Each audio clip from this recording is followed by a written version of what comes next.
Have you ever thought what a lifestyle of a girl who is in her 20s is having?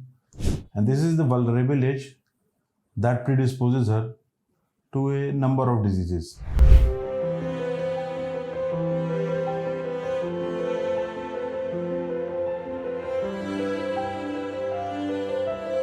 Have you ever thought what a lifestyle of a girl who is in her 20s is having? She's totally dedicated towards her studies, totally focused on her career, and literally no time to care for her health. And this is the vulnerable age that predisposes her to a number of diseases. The most commonly in our Indian perspective is anemia, that is low hemoglobin. Now, what this low hemoglobin does? Low hemoglobin makes the girl vulnerable to weakness, dyspnea, loss of interest in work, and at the same when she's trying to focus more on the studies and work, she is distracted because of her health, of her weakness. So this creates an imbalance and social pressure also on her that she is not performing well, what she destined and what she thought for. So a simple CBC in that age could make all the difference. If hemoglobin is less because of the food habits and all, it can be supplemented and the quality of life can improve. Apart from hemoglobin, thyroid. Now it is a strange fact that approximately 1 out of 10 Indian female is suffering from thyroid disease.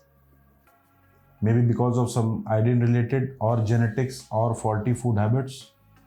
But then what thyroid produces?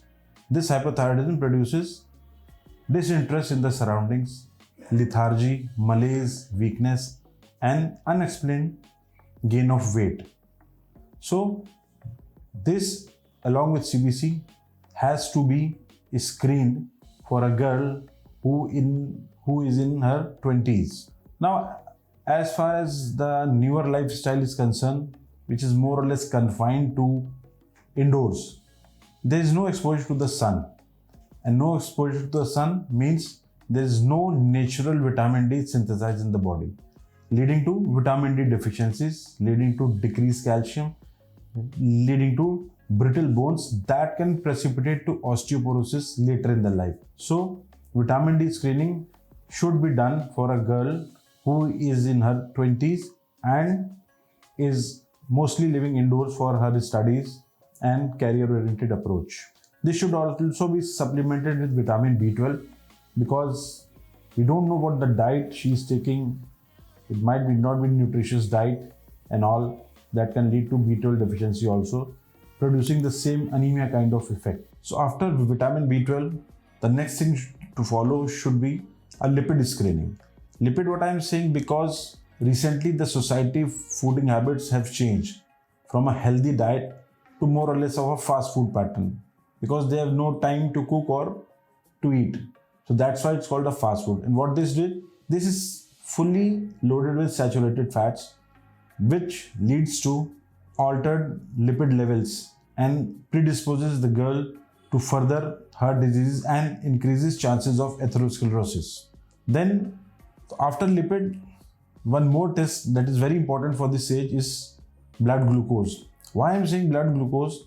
Because the lazy habits, a tendency to become a type A personality, predisposes the person for diabetes, which is unfortunately becoming an epidemic in our country. And that has to be dealt on a very early stage so that the brunt of diabetes on society can be decreased. And this can merely be done by a simple blood sugar test which can be performed.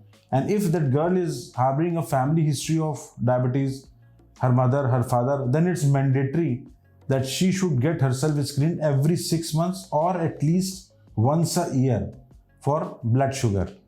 And since she's going to enter into a family way and she has passed her puberty, so there are a number of female hormones that are secreted inside the body which may cause imbalance and cause irregular periods that are usually concealed by the girl herself, should be taken care of by appropriately examining the hormone levels.